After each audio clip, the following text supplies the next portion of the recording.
Hi, இப்போ அம்மா topic channel. இந்த வீடியோவில் நம்ம பார்க்க போகிறது வந்து டிசைனிங் தி மெத்தடாலஜி. இதில் நிறைய குட்டி குட்டி விஷயம்லாம் பார்க்க போகிறோம். ஒன்று sample size determination, power of the study, report writing, அதுக்கப்புறம் பார்த்தீங்கன்னா ப்ரோட்டோகால், அதுக்கப்புறம் வந்து cohort studies, observational studies, experimental studies, designing a clinical trial and various phases of clinical trials. ஒரு குட்டியான இதுதான், பட் சப்டிவிஷன்ஸ் நிறைய இருக்கு. 5 மார்க் கொஸ்டின் நிறைய கேட்கலாம். ஸோ சாம்பிள் சைஸ் டிட்டர்மினேஷன், எந்த சாம்பிள் சைஸ் டிட்டர்மினேஷன் நீங்கள் ஒரு ஸ்டடி பண்ண போறீங்க, அதில் எவ்வளோ சாம்பிள் எடுக்கணுன்றது இம்பார்ட்டன்ட். ஸோ அது எதுக்கு அப்படின்னா, இந்த சாம்பிள் சைஸ் ஒழுங்காக இருந்தால் தான் உங்களோட ஸ்டடி ரிசல்ட் வந்து பர்ஃபெக்டாக வரும். ஸோ அதோட வேலிடிட்டி, ரிலையபிலிட்டி, உங்களுடைய பர்ஃபெக்ஷன், நீங்கள் இருக்கிற ரிசோர்ஸஸை பர்ஃபெக்டாக யூட்டிலைஸ் பண்ணுறதுக்குரிய அந்த சாம்பிள் சைஸை நீங்கள் டிட்டர்மின் பண்ணால் மட்டும்தான் உங்கள் ஸ்டடி ரிசல்ட்ஸ், உங்கள் ரிசர்ச்சோட ஃபைண்டிங் வந்து நல்லா இருக்கும். ஓகேவா? இப்போ சாம்பிள் ஸ்டடி சைஸை மெஷர் பண்ணணும் அப்படின்னா ஃபஸ்ட்டு ஒன்று கண்டுபிடிப்பாங்க, மெஷர் ஆஃப் இஃபெக்ட் அப்படின்னு ஒன்று. நான் உங்களுக்கு அந்த சாஃப்ட்வேர்லையும் எடுத்து காட்டுறேன். அப்போ வந்து உங்களுக்கு தெரியும் எப்படி சாம்பிள் சைஸை கால்குலேட் பண்ணுறது. சாஃப்ட்வேர்ஸ்லாம் நிறைய இருக்குது. ஒன்று ஒன்று எடுத்து நான் காமிக்கிறேன். ஓகேவா? அதில் எஃபெக்டை வந்து மெஷர் பண்ணுற ஒரு வேரியபிள் வச்சுருப்பாங்க. இப்போ for example measure the effect. For example mean change in haemoglobin இப்போ 10% இன்க்ரீஸ் நான் எதிர்பார்க்குறேன் அப்படின்றது மெஷர் எஃபெக்ட். ஓகேவா? For example study the prevalence of hypertension among adults. Measure எஃபெக்ட்ன்றது இங்கே ப்ரிவாலன்ஸ். அதுக்கப்புறம் to study the risk factor for breast cancer among women in reproductive age group. உமனுக்கு வர breast cancer at the reproductive age group. இங்கே measure effect என்னது? Odds ratio. அதாவது எந்த type of உமனுக்கு பிரஸ்ட் கேன்சர் அதிகமாக வருது, அதை நான் மெஷர் பண்ணுறேன். அப்புறம் இன் ஒர்க் பிளேஸ், ஒரு கெமிக்கல் ஃபேக்ட்ரியில் வேலை செய்கிறாங்க. அப்போ அந்த ஃபார் எக்ஸாம்பிள் ஏதோ ஒரு கெமிக்கல், பாதிக்கப்படுற ஒரு கெமிக்கல் அந்த ஃபேக்ட்ரியில் வேலை செய்கிறாங்க அப்படின்னா அதோட மார்டாலிட்டியை மெஷர் பண்ணுறாங்க. அங்கே ரிஸ்க் ரேஷியோவை மெஷர் பண்ணுறது தான் இங்கே மெஷர் எஃபெக்ட். ஸோ நீங்கள் எதை மெஷர் பண்ணுறீங்களோ அதை பொறுத்து தான் அந்த மெஷர் எஃபெக்டை சொல்ல முடியும். 10%, 20%. யூஸ்வலாக 3 லெவல்ஸ் வைப்பாங்க மெஷர் எஃபெக்ட்டுக்கு. சரியா? சரி, நெக்ஸ்ட் பவர் ஆஃப் டெஸ்ட். இது நம்ம ஏற்கனவே பார்த்துட்டோம். பவர் ஆஃப் டெஸ்ட்ன்றது நம்ம அந்த எரர்ஸை மினிமைஸ் பண்ணுறது தான். உங்கள் ஸ்டடியோட ஃபைண்டிங்கை இன்னும் கொஞ்சம் நல்லா மாத்துறதுக்கு மட்டும்தான் இந்த பவர் ஆஃப் டெஸ்ட். யூஸ்வலாக 80% வைப்பாங்க. ஓகேவா? இது வந்து பவர் வந்து ஃபார்முலா வந்து 1 மைனஸ் பீட்டா. பீட்டா வந்து டைப் 2 எரர். ஓகேவா? சரி. நான் சொன்ன மாதிரி 80% டிஃபால்ட்டாக வச்சுருப்பாங்க. 80, நீங்கள் அதோட ஜாஸ்தியும் வைக்கலாம். 90, 95 அந்த மாதிரி கூட வைக்கலாம். ஹை பவர் அப்படின்னா ஒரு ட்ரூ எஃபெக்டை வந்து மிஸ் பண்ணிடுமோ அப்படின்றத குறைச்சிரும். பர்ஃபெக்டான அந்த ட்ரூ எஃபெக்டை மெஷர் பண்ணுறதுக்கு தான் இது. இப்போ approaches for sample size determination, எப்படிலாம் சாம்பிள் சைஸை டிட்டர்மின் பண்ணால் நிறைய ஃபார்முலா மெத்தட்ஸ் இருக்குது. அதே மாதிரி சாஃப்ட்வேரும் இருக்குது. இந்த மாதிரி சாஃப்ட்வேர்ஸ் எப்பி இன்ஃபோ, ஸ்டாட்டா, ராசாஃப்ட், என்மாஸ்டர், இது வந்து சிஎம்சி டிசைன் பண்ணது. ஓப்பன் எப்பி, நம்ம வந்து ஜி பவர் அனாலிசிஸ்னு கூட சொல்லுவாங்க, அதுவும் வந்து பயன்படுத்துறாங்க. ஜி பவர் அனாலிசிஸ் நான் உங்களுக்கு எடுத்து காட்டுறேன். Next Z scores and effect size. இது நம்ம ப்ரீவியஸ் வீடியோஸ்லயும் பார்த்துருந்தோம். ஸோ டைப் 1 எரர், இப்போ ஒன் டெய்ல்டா இருந்தால் அதோட வேல்யூ 1.645, டூ டெய்ல்டா இருந்தால் இந்த ஆல்ஃபா எரர் 1.96, அதுவே 2.33, 2.58 அட் 0.01 லெவல். அதுக்கப்புறம் எஃபெக்ட் சைஸ் நான் சொன்னது 3 லெவல் வச்சிருப்பாங்க, ஸ்மால், மீடியம், லார்ஜ். நீங்க எது வேணுமோ அதை எடுத்துக்கலாம். அந்த கோஹன்ஸ் டி வேல்யூ அது பேரு. அடுத்தது power of the study type 2 error. 80%னா வேல்யூ வந்து 0.84, 90%க்கு 1.28, 95%க்கு 1.64. இதை வந்து சம்மில் சப்ஸ்டியூட் பண்ணிட்டே வருவாங்க. ஓகேவா? ஃபார் எக்ஸாம்பிள் ஃபர்ஸ்ட் ஒரு ப்ரிவேலன்ஸ் ஸ்டடினா இந்த ஃபார்முலா ஞாபகம் வச்சுக்கோங்க. 4pq/L². பின்றது ப்ரிவேலன்ஸ், கியூன்றது 1 minus P, L is allowable error. இப்போ சர்வே கண்டக்ட் பண்ணுறாங்க, ஒரு இன்ஃப்ளூயன்சா வைரஸ் ஸ்கூல் கிட்ஸை வந்து எப்படி இன்ஃபெக்ட் பண்ணுது அப்படின்னு. 20% ப்ரிவேலன்ஸ் அப்படின்னு சொல்லுது. தே develop antibodies to the virus. இந்த 6% அலோவபிள் எரர். அப்போ ப்ரிவேலன்ஸ் வந்து 20%, 1 மைனஸ் 20% வந்து 80%. ஸோ 4 ஃபார்முலாவில் இருக்குது.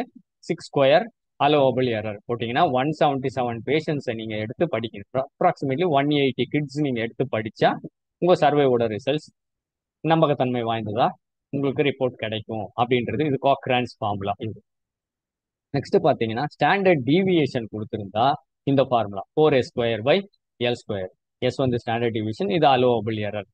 இன்வெஸ்டிகேட்டர் அவர்கிட்ட டேட்டா இருக்கு ப்ரீவியஸ் லிட்ரேச்சர் படி 455 கிராம்ஸ் ரேட்டோட வெயிட் வந்து ஸ்டாண்டர்ட் டிவியேஷன் கொடுத்துருக்குறாங்க. அதே மாதிரி அலோவபிள் எரர் வந்து 80 கிராம்ஸ். ஸோ அப்போ அந்த ஃபார்முலாவில் சப்ஸ்டியூட் பண்ணுங்க 455 × 455/80². சரியா? அது பண்ணீங்க அப்படின்னா யூ கெட் 1929, ரஃப்லி 130 ரேட்ஸ் உங்கள் ஸ்டடிக்கு தேவைப்படும். நெக்ஸ்ட் இப்போ கோரிலேஷன்ற டேட்டா கொடுத்துருந்தாங்க அப்படின்னா இந்த ஃபார்முலா யூஸ் பண்ணணும். இந்த ஃபார்முலா மட்டும் முடிஞ்சா மனப்பாடம் பண்ணிக்கணும். ஃபர்ஸ்ட் 2 சொன்னா கூட போதும். உங்களால முடிஞ்சதுன்னா ஞாபகம் வச்சுக்கோங்க. இது ஹையர் லெவல்ஸ்க்கு இது தேவைப்படலாம். ஓகேவா? ஸோ லிட்டரேச்சர் படி சிஸ்டோலிக் பிளட் ப்ரெஷர் வந்து 0.3 கோரிலேஷன். ஓகேவா? அதுக்கப்புறம் வந்து 1% சிக்னிஃபிகன்ஸ் லெவலில் பவர் 90% வச்சு நீங்கள் கால்குலேட் பண்ணுங்க அப்படின்ட்டாங்க. இதுக்குள்ள இந்த ஃபார்முலாக்குள்ள போட்டாங்கன்னா 183, ரஃப்லி 185 பேஷண்ட்ஸ் எடுத்து படிக்கணும் அப்படின்றது இந்த ஃபார்முலா படி கோரிலேஷன். எந்த டேட்டா கொடுத்துருக்காங்களோ அதை வச்சு இந்த ஃபார்முலா மாறுது.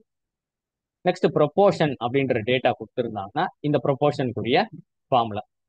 ஸோ ப்ரொபோர்ஷன் 1, ப்ரொபோர்ஷன் 2 அந்த மாதிரி கொடுத்துருப்பாங்க. ஸோ எதனா கொடுத்துருக்காங்க ரேடியேஷன் காம்ப்ளிகேஷன், ஒரு நியூ ட்ரக் கொடுக்குறாங்க, ஒரு anti cancer drug. Radiation complication அதுக்கு வருது. ஓல்டு ட்ரக்கோட எஃபிகசி 60%, நியூ ட்ரக் வந்து 20% மோர் எஃபிகேஷியஸ், அதாவது 80% எஃபெக்டிவ்னு வச்சுக்கோங்களேன். Alpha error 5%, beta error 20%, 95% confidence interval. So இந்த வேல்யூஸை சப்ஸ்டியூட் பண்ணீங்கன்னா 78.4, ரஃப்லி 80 பேஷண்ட்ஸ் எடுத்து நீங்கள் படிக்கணும் பெர் குரூப்புக்கு அப்படின்னு சொல்லுது. அதாவது ஓல்டு ட்ரக்குக்கு ஒரு குரூப்பும் நியூ ட்ரக்குக்கு ஒரு குரூப்பும் எடுத்து வச்சுக்கிறது. இப்போ suppose relative risk, odds ratio அந்த மாதிரிலாம் கொடுத்துருந்தாங்க அப்படின்னா இந்த ஃபார்முலா யூஸ் பண்ணணும். இப்போ 1.2 ஆட்ஸ் ரேஷியோ இருந்தால் இந்த சாம்பிள் சைஸ் தேவைப்படும். 1.3 இருந்தால் இந்த சாம்பிள் சைஸ். இதெல்லாம் வந்து லார்ஜர் ட்ரையல்ஸுக்கு தேவைப்படுறது. ஸோ ட்ராப் அவுட் ரேட்டுக்கு அட்ஜஸ்ட் பண்ணுறதுக்காக உங்களுக்கு இந்த ஃபார்முலா யூஸ் பண்ணுவாங்க. Initial sample size by 1 minus drop out rate. இங்கே வந்து 20% ட்ராப் அவுட் ரேட்டாக இருந்தால் இது 10% இருந்தால் 0.10 அப்படின்னு போட்டுருக்கீங்க. அதில் வர ட்ராப் அவுட் ரேட் இப்போ 100 தான் நீங்கள் எடுத்து படிக்கணும்னா ட்ராப் அவுட் ரேட்டை கணக்கு எடுத்துக்கணும். அது இந்த ஃபார்முலாக்குள்ள சப்ஸ்டியூட் பண்ணி அத்தனை சாம்பிள் சைஸை நீங்கள் எடுத்துக்கணும். ஸோ 125 பார்ட்டிசிபென்ட்ஸ் எடுக்கணும் இந்த கணக்குப்படி. If the drop out rate is expected to be 20%. Next sample size கால்குலேஷன்ல என்னென்னலாம் நமக்கு தெரியணும். அன்ஈக்குவல் சாம்பிள் சைஸா இருந்தா, அன்ஈக்குவல் குரூப்ஸ், ரெண்டும் வேற வேற குரூப்ஸ் அப்படின்னா எப்படி எடுக்கிறது அப்படின்னா, யூஸ்வலா வந்து ஃபர்ஸ்ட் குரூப்புக்கும் செகண்ட் குரூப்புக்கும் வந்து நீங்க டபுள் மடங்கு வச்சுக்கிறது, ட்ரிபிள் மடங்கு வச்சுக்கிறது, எவ்வளோன்னு தெரியலன்னா இந்த மாதிரி வச்சுக்கணும். இப்போ கொஸ்டினர் இருக்குது அந்த ஸ்டடியில அப்படின்னா மினிமம் 4 ஸ்டடி பார்ட்டிசிபென்ட்டாவது அதில் இருக்கணும். லார்ஜர் பாப்புலேஷன் இருந்தால் மோர் தேன் 30. ஒரு பைலட் ஸ்டடி பண்றீங்க, எப்படி வந்து எடுக்கணும், எவ்வளோ சாம்பிள் எடுக்கணும் அப்படின்னா டோட்டல் சாம்பிள் சைஸோட 5% அது வந்து நீங்க எடுத்துக்கணும் பைலட் ஸ்டடிக்கு. ஸோ 10% ரூல்னு ஒன்று இருக்கு. சாம்பிள் சைஸ் இப்போ சப்போஸ் எத்தனை வேரியபிள் இருக்கோ ஒவ்வொரு வேரியபிளுக்கும் 10% இன்க்ரீஸ் கொடுத்துட்டே வரும். அது 10% ரூல். ஸோ இதுதான் வந்து சாம்பிள் சைஸ். அடுத்தது டைப்ஸ் ஆஃப் ஸ்டடிஸ் கேட்கும். Cohort study. கோஹார்ட் ஸ்டடி அப்படின்னாவே ஃபாலோ அப் ஸ்டடி அப்படின்னு ஞாபகம் வச்சுக்கோங்க நீங்க. ஓகேவா? the outcomes are tracked to a particular period of time. எக்ஸ்போஷரும் அவுட்கமும் சொல்ல போகுது. இப்போ smoking and risk of cancer. இப்போ கோஹார்ட் ஸ்டடி என்னதுன்னா, ஸ்மோக்கிங்கால கேன்சர் வந்துச்சா அதனுடைய ரிஸ்க் என்னது அப்படின்னு சொல்றது வந்து கோஹார்ட் ஸ்டடி. ஸோ நீங்க ஃபாலோ அப் பண்ணா அது ப்ராஸ்பெக்டிவ் ஸ்டடி. இல்லை கேஸ் ஷீட்டை எடுத்து படிச்சு முன்னாடி இருக்கிற ஸ்டடியோட டேட்டாவை எடுத்து படிச்சீங்க அப்படின்னா அது ரிட்ராஸ்பெக்டிவ் ஸ்டடின்னு சொல்லுவாங்க. ஓகேவா? So cohort study follow up ஸ்டடின்றதால டைம் கன்சியூமிங், எக்ஸ்பென்சிவ், பட் நிறைய இன்டர்வீனிங் வேரியபிள்ஸ், கன்ஃபவுண்டிங் வேரியபிள்ஸ். இப்போ ட்ரிங்கிங்க்கும் பிளட் ப்ரெஷருக்கும் சம்மந்தம் இருக்கு. ஆனால் ட்ரிங்கிங் எடுக்கிறவங்க, ட்ரிங்க் பண்ணுறவங்க ஸ்நாக்ஸ் ஐட்டம் நிறைய சாப்பிடும். அப்போ அந்த ஸ்நாக்ஸ் ஐட்டம் கணக்கில் எடுக்கப்பட்டதா ஸ்டடியில் அப்படின்னா, எடுக்கல அப்படின்னா நீங்கள் ஆல்கஹாலோட பிளட் ப்ரெஷர்னு நீங்கள் கனெக்ட் பண்ணிடுவீங்க. But if you include this also as a confounding variable, intervening variable, அதெல்லாம் வந்து கோஹார்ட் ஸ்டடியில நீங்க அதான் சொன்னேன், அந்த ஒரு கன்ஃபவுண்டிங் வேரியபிளுக்கு நீங்க சாம்பிள் சைஸை இன்க்ரீஸ் பண்ணிக்கணும். Next cross sectional study. Cross sectional ஸ்டடினா ஒரு பர்டிகுலர் பாயிண்ட் ஆஃப் டைம்ல எவ்வளோ பேஷண்ட்ஸ் இருக்கிறாங்க அப்படின்னு சொல்றது வந்து கிராஸ் செக்ஷனல் ஸ்டடி. அதோட எக்ஸ்டென்ஷன் வந்து லாங்கிடியூடினல் ஸ்டடி. இப்போ ஃபார் எக்ஸாம்பிள் கிராஸ் செக்ஷனல் ஸ்டடிக்கும் லாங்கிடியூடினல் ஸ்டடிக்கும் என்ன வித்தியாசம் அப்படின்னா, இப்போ ஒரு கிராஸ் செக்ஷனல் ஸ்டடி நடத்துறாங்க. அதாவது study of low carbohydrate diet and diabetes. Group of diabetic patients எடுத்துக்கிட்டாங்க, லோ கார்போஹைட்ரேட் டயட் கொடுக்குறாங்க. கிராஸ் செக்ஷனல் ஸ்டடியில என்ன தெரியுது அப்படின்னா, யங்கர் பேஷண்ட்ஸ் வெயிட் லாஸ் அதிகமா இருக்கு, ஓல்டர் பேஷண்ட்ஸ்ல பிரச்சனை இல்லை, அந்த அளவுக்கு இல்லை அப்படின்னு தெரிய வருது. நீங்க என்ன பண்றீங்க, கோஹார்ட் ஸ்டடி ஒன்று டிசைன் பண்ணிக்கிறீங்க, யங்கர் பேஷண்ட்ஸை ஃபாலோ பண்றீங்க, அதுக்கு பேரு லாங்கிடியூடினல் ஸ்டடி. அப்போ cross sectional study will give an idea to the longitudinal cohort study.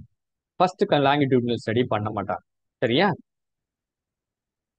So case control, cohort, cross sectional study இப்படிதான் இருக்கும். ஸோ ஒரு பர்டிகுலர் பாயிண்ட் ஆஃப் டைம்ல படிக்கிறது cross sectional study.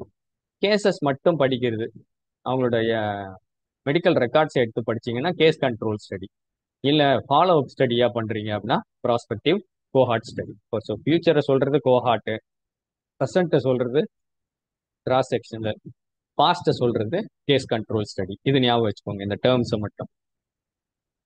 So next உங்க இதுல வந்து சிலபஸ்ல கொடுத்தது observational study, experimental study. Observational ஸ்டடினா இந்த இந்த பாயிண்ட்ஸை மட்டும் ஞாபகம் வச்சுக்கிட்டேன்னா போதும். அப்சர்வ் அப்படின்னா என்னது, you just observe, you don't do anything, then it is called observational study. Experimental ஸ்டடின்னு சொல்லலாம். இப்போ வந்து ஒரு பர்டிகுலர் மெடிகேஷன் எடுத்துட்டு இருக்காங்க, நீங்க நியூ மெடிகேஷன் கொடுக்குறீங்க, அந்த நியூ மெடிகேஷனோட இதை செக் பண்றீங்க. When you interfere, interventional study. ஓகேவா? அப்சர்வேஷனல் ஸ்டடியில வேரியபிள்ஸ் கிட்ட உங்ககிட்ட கண்ட்ரோல் இருக்காது, நீங்க கண்ட்ரோல் பண்ண முடியாது. இங்க வந்து ரேண்டமைஸ்டு கண்ட்ரோலா இருக்கும், நீங்க வேரியபிள்ஸ் தான் அப்படின்னு ஸ்டடிக்குள்ள நீங்க சேர்க்கலாம். இங்க ரேண்டமைசேஷன் இருக்காது, ஏன்னா யூ ஜஸ்ட் அப்சர்வ். இங்க ரேண்டமைசேஷன் இருக்கும். Purpose, cause and identify the அசோஸ் கோரிலேஷனை சொல்லும். இந்த காஸ் அண்ட் எஃபெக்டா பர்ஃபெக்டா சொல்லும். ஓகே, ரியல் வேர்ல்ட்ல எக்ஸாம்பிள் வந்து அப்சர்வேஷனல் ஸ்டடி. இது வந்து உங்க கண்ட்ரோல் லெபார்டரி செட்டிங்ஸ்னா, ஒரு பர்டிகுலர் கிளினிக்ல இந்த டைப் ஆஃப் பேஷண்ட்ஸை நான் எடுத்து படிக்க போறேன் அப்படின்னு சொல்றது வந்து எக்ஸ்பெரிமெண்டல் ஸ்டடி. எத்திக்கல் கன்சர்ன்ஸ், இதுல வந்து எத்திக்ஸ் அப்படின்றது பெருசா இருக்கும், ஆனா வந்து ரொம்ப மேனிப்புலேட் பண்றதுக்கோ அதெல்லாம் இதுல இருக்காது, அதை மாற்ற முடியாது உங்களால. ஆனா எக்ஸ்பெரிமெண்டல் ஸ்டடியில நீங்க வந்து எத்திக்கலி எதெல்லாம் பிரச்சனைகள் வருமோ அதை சால்வ் பண்ணி நீங்க ஒர்க் டிசைனை கொடுக்க முடியும். So cost wise less expensive observational study, இது மோர் எக்ஸ்பென்சிவ். டேட்டா இன்டர்பிரிட்டேஷன் வந்து கோரிலேஷன் மட்டும்தான் சொல்ல முடியும், ஃபர்தர் இன்டர்பிரிட்டேஷன்ஸ் கஷ்டம். இங்கே அந்த மாதிரி கிடையாது, காஸ் அண்ட் எஃபெக்டை நீங்க சொல்ல முடியும். ஓகேவா? சரி. So research design, it is nothing but a study plan. அதுதான் வந்து ரிசர்ச் டிசைன். ஸோ உங்க ஸ்டடியை வந்து நல்லா பர்ஃபெக்டா பண்றதுக்கு என்னென்னலாம் நீங்க இது பண்ண போறீங்களோ அது வந்து ரிசர்ச் டிசைன். ஸோ அப்போ அதில் என்னென்ன இருக்கும், இப்போ ரிசர்ச் பர்பஸ் என்னன்னு சொல்லுங்க, எக்ஸ்ப்ளோரேட்டரியா, டிஸ்கிரிப்டிவா, டைப் ஆஃப் ரிசர்ச் குவாலிட்டேட்டிவா குவான்டிடேட்டிவா, எப்படி டேட்டாவை கலெக்ட் பண்ண போறீங்க, சர்வே எடுக்க போறீங்களா, இன்டர்வியூவா, இல்லை எக்ஸ்பெரிமெண்டலா, சாம்பிளிங் ப்ராபபிலிட்டி நான் ப்ராபபிலிட்டி சாம்பிளிங்கா, டேட்டா அனாலிசிஸ் பேராமெட்ரிக்கா நான் பேராமெட்ரிக்கா, அப்புறம் எத்திக்கல் கன்சர்ன்ஸ் இருக்கா, இன்ஃபார்ம்டு கன்சென்ட், கான்ஃபிடென்ஷியாலிட்டி ஸ்டேட்மெண்ட்ஸ்லாம் இதுக்குள்ள இருக்குதா, இது எல்லாமே ரிசர்ச் டிசைனுக்குள்ள அடங்கிடும். அதுக்கப்புறம் பார்த்தீங்கன்னா ப்ரெசன்டேஷன் ஆஃப் டேட்டா, நம்ம ஆல்ரெடி பார்த்துருந்தோம், கிராஃப்ஸ், ஹீட் மேப், இது என்னென்ன அப்படின்னு காமிக்கிறோம். நீங்களும் அதை பார்க்கலாம். ஓகே, இப்போ for example heat map, dot plot, நம்ம அதை பார்ப்போம் என்ன. இப்போ இந்த மாதிரி இருக்கும்.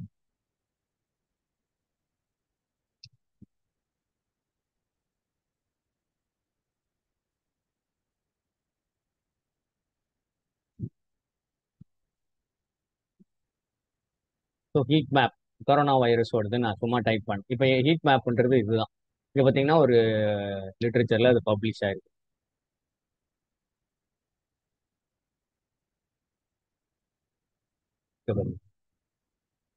ஸோ எந்தெந்த ஊர்ல ஜாஸ்தியா இருக்குது, இப்போ எல்லோ எல்லாம் பார்த்தீங்கன்னா அதிகம், எந்த ஊர்ல வந்து கம்மி, ரெட் வந்து ஜாஸ்தி, இது one particular point of time சொல்றது.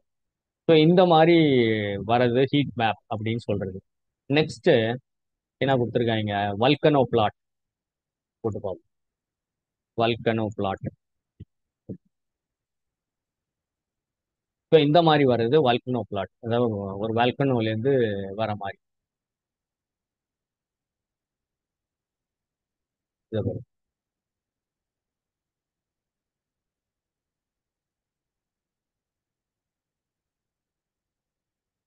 ஸோ இந்த மாதிரி ரெப்ரசன்டேஷன் எங்க வந்து பாசிட்டிவ் சேஞ்சு, நெகட்டிவ் சேஞ்சு, இந்த மாதிரி எல்லாம் அந்த டேட்டா வந்து கொடுக்குறது.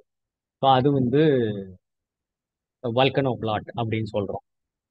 அதுக்கப்புறம் ட்ரீ மேப்ஸ், ஒன்னுலேருந்து ஒன்று கனெக்ட் ஆகுறது வந்து ட்ரீ மேப்ஸ் அப்படின்னு சொல்றது. Tree maps.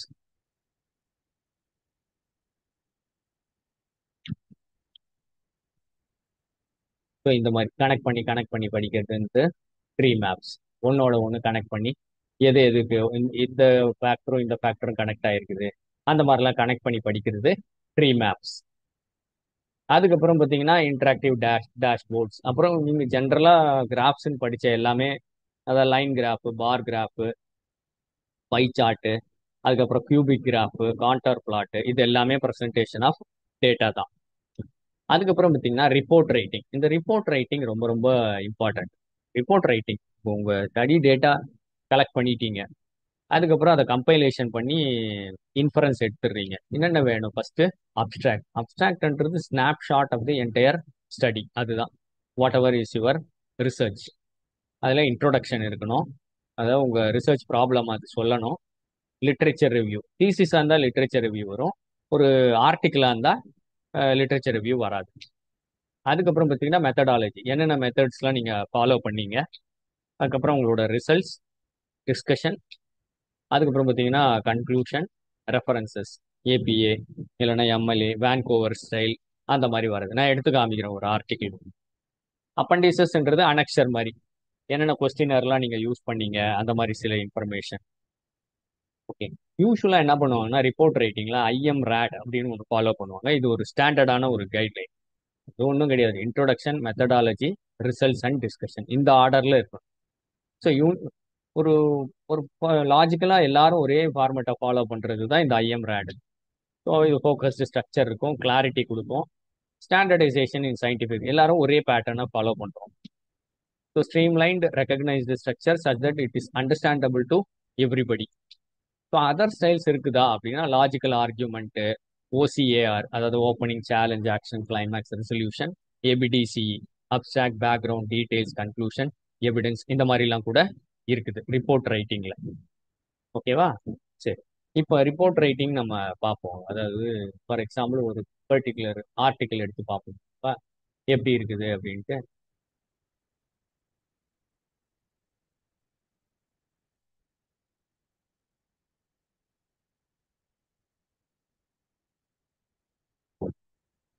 இப்போ இது ஒரு ஆர்டிக்கிள், நம்ம ஏற்கனவே பழைய இதுலயும் நான் எடுத்து வச்சிருந்தேன். ஓகேவா? இங்க பாத்தீங்க அப்படின்னா இங்க கூட இங்க, சரி ஓகே, பாருங்க. அப்ஸ்ட்ராக்ட். ஸோ ஒரு ஆர்டிக்கிள், ஆர்டிக்கிளோட டைட்டில், அதுக்கப்புறம் அப்ஸ்ட்ராக்ட், இன்ட்ரோடக்ஷன், இன்ட்ரோடக்ஷன் அப்புறம் பார்த்தீங்கன்னா மெட்டீரியல்ஸ், மெத்தட்ஸ், அதில் சப்டிவிஷன்ஸ், எந்த அனிமல் யூஸ் பண்ணாங்க, என்ன இன்ட்யூஸ் பண்ணாங்க, பிளான்ட் எக்ஸ்ட்ராக்ட், அதில் என்னென்ன குரூப்ஸ், என்ன மெத்தடாலஜி ஃபாலோ பண்ணாங்க, எப்படி ட்ரக் அட்மினிஸ்டர் பண்ணாங்க, அதுக்கப்புறம் ரிசல்ட்ஸ், என்னென்ன ரிசல்ட்ஸ். இப்போ இதில் டேட்டா பாருங்க எப்படி ரெப்ரசென்ட் ஆயிருக்கு, கிராஃபிக்கலாக ரெப்ரசென்ட் ஆயிருக்கு, பார் சார்ட், இப்போ டேப்லர் ஃபார்மெட்டில் ரெப்ரசென்ட் ஆயிருக்கு. அதுக்கப்புறம் பார்த்தீங்கன்னா இதெல்லாம் ஹிஸ்டாலஜி பிக்சர்ஸ், டிஸ்கஷன், டிஸ்கஷனுக்கு அப்புறம் பார்த்தீங்கன்னா கன்க்ளூஷன், அதுக்கப்புறம் ரெஃபரன்சஸ். இந்த ரெஃபரன்சஸ் வந்து ஃபார் எக்ஸாம்பிள் இது வந்து ஏபிஏ ஸ்டைல் அப்படின்னு வச்சு எப்படி இருக்குது அப்படின்னு பார்த்துக்குவோம். அனெக்சர், இதோட இது ரொம்ப பழைய ஆர்டிக்கிள்ன்றதால அந்த மாதிரி, புது ஆர்டிக்கிளும் நீங்கள் எடுத்து பார்த்துக்கலாம் சயின்ஸ் டைரக்ட்ல. ஓகேவா? ஸோ அதுதான் இந்த ரிப்போர்ட் ரைட்டிங். அடுத்தது பார்த்தீங்கன்னா டிசைனிங்க கிளினிக்கல் ட்ரையல் கொடுத்துருக்கோம். ஸோ கிளினிக்கல் ட்ரையலை எப்படி டிசைன் பண்ணுறது அப்படின்னா, உங்களுக்கு ஒரு ஸ்டடியோட பேக்ரவுண்டு ஃபர்ஸ்ட் எந்த ஏரியா ஆஃப் ரிசர்ச்னு தெரியணும். இந்த ட்ரையலோட ரேஷ்னலை நீங்கள் சொல்லணும், ஏன் இந்த ட்ரையல் பண்ணுறீங்க. அப்போ ரிசர்ச் கொஸ்டின்ஸ் அது இருக்கணும். அதில் என்னென்னலாம் வந்து ரிசர்ச் கொஸ்டின்ஸ், அதுக்கப்புறம் ஸ்டடி டிசைன் நம்ம சொன்ன இது கோஹாட்டா இல்லைனா வந்து கிராஸ் செக்ஷனலா என்ன study design, eligibility criteria, inclusion exclusion. உங்களுக்கு ஒரு ட்ரையல் எடுத்து காட்டுறேன், அப்போ தெரியும் அந்த ஸ்டடியில் என்னென்னலாம் இருக்குது அப்படின்னு. டிட்டர்மின் தி outcome measures, sample size calculation, randomisation. அதாவது எந்த குரூப் யாரு நம்ம இந்த சாம்பிளிங் மெத்தட்ஸ்லேயே சொல்லியிருந்தோம், அது என்ன, அது ரேண்டமைசேஷன். அப்புறம் டேட்டா கலெக்ஷன் எப்படி பண்ண போறீங்க, இன்டரிம் அனாலிசிஸ் ஏதாவது, இந்த மிட்ஸ்ட் ஏதாவது அனாலிசிஸ் இருக்குதா, ஃபைனல் ரிப்போர்ட் ரைட்டிங். ஓகேவா? சரி, இப்போ இது என்ன டைப் ஆஃப் ட்ரையல்ஸ்லாம் இருக்குது அப்படின்னு நீங்க தெரிஞ்சுக்கிறதுக்காக சொல்றேன். நீங்க வந்து கூகுளில் போயிட்டு இந்த மாதிரி டைப் பண்ணுங்க, சிடிஆர்ஐ. இது clinical trial registry of India. இதுக்குள்ள போங்க. போனீங்கன்னா இந்த மாதிரி ஒரு சைட், இந்தியாவுக்குள்ள எந்த ட்ரையல்லாம் நடக்குதோ அதை பத்தி இங்க வந்துடும். நீங்க இதுல போய் அட்வான்ஸ்டு ட்ரையல்ஸ்னு போட்டுவோம். ஸோ இங்க வந்து நான் என்ன சொல்றேன், இப்போ அனீமியா அப்படின்னு கொடுக்குறேன். அனீமியான்னு கொடுத்துருவேன்.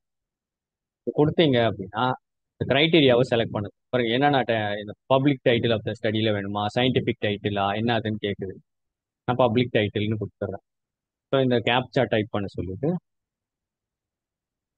A9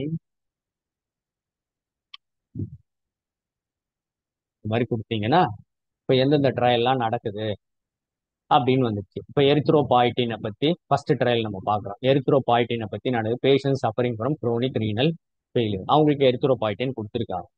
ஸோ இந்த ட்ரையல் எங்க நடக்குது, என்ன ஏது எல்லாத்தையும் பார்ப்போம். இந்த மாதிரி வருது. ட்ரையல் வந்து லாஸ்ட் மாடிஃபைட் ஆன் 2030. பழைய ட்ரையல் தான் இது. சரியா? புதுசும் நீங்க எடுத்து பார்க்கலாம், சொல்றேன் நான்.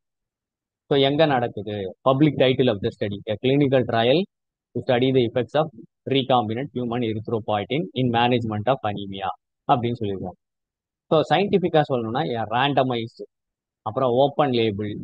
ஓப்பன் லேபிள் அப்படின்றது பேஷண்ட்டுக்கு என்ன கொடுக்குறாங்கன்றது தெரியும். ஓகேவா? Comparative study, recombinant erythropoietin in management of chronic renal failure.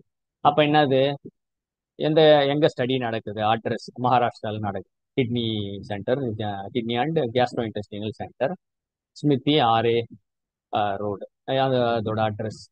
எந்த கம்பெனி இதோட ஸ்பான்சர்னா லூபின் ஃபார்மசூட்டிகல்ஸ், அவங்களுடைய ட்ரையல் இது. ஓகேவா?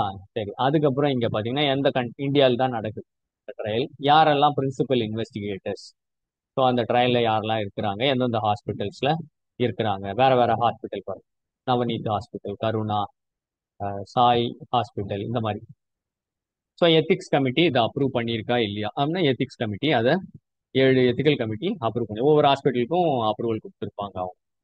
இப்போ அதுக்கப்புறம் பேஷண்ட்ஸ் யாரு, health condition is crony renal failure. Intervention என்னது, இது ஒரு இன்டர்வென்ஷனல் ஸ்டடி, இது அப்சர்வேஷனல் ஸ்டடி கிடையாது. ஈபாக்ஸ் அப்படின்றது ஒன்று. அதுக்கப்புறம் ரீகாம்பினன்ட் ஹியூமன் எரித்ரோபாய்டின், 2 குரூப்ஸ் இதுல இருக்குது. ரெக்ரூட்மெண்ட் இன்க்ளூஷன் கிரைட்டீரியா, யாரெல்லாம் இதுல சேர்க்க போறாங்கன்னா 20 வயசுலேருந்து 60 வயசுக்கு உட்பட்டவர்கள். ஓகேவா? பேஷண்ட்ஸ் இப்போ ஹீமோகுளோபின் 10க்கும் குறைவா இருக்கிறவங்க, ஹெமட்டோக்ரிட் லெஸ் தேன் 30 இருக்கிறவங்க. எக்ஸ்க்ளூஷன், வேற ஏதாவது இன்ஃபெக்ஷன் இருக்கிறவங்க, அனீமியா, ஏதாவது போன் மேரோவால அனீமியா வந்தவங்க, அவங்க எல்லாம் ஸ்டடியில கிடையாது. இந்த ரீனல் ஃபெயிலியரால அனீமியா வந்தவங்க, அவங்க தான் ஸ்டடிக்குள்ள இருக்கிறாங்க. ஓகேவா? ஸ்ட்ராட்டிஃபைடு ரேண்டமைசேஷன், இந்த ஸ்ட்ராட்டிஃபைடு சாம்பிளிங் அதை எடுத்து பாருங்க, அந்த வீடியோல தெரியும். சப் குரூப்ஸ் மாதிரி இருக்கும். அதாவது அதாவது எப்படி கண்டுபிடிச்சாங்கன்னா ரேண்டம் நம்பர்ஸ் போட்டு அதுல இருந்து பிரிச்சிருக்கிறாங்க. Open label study.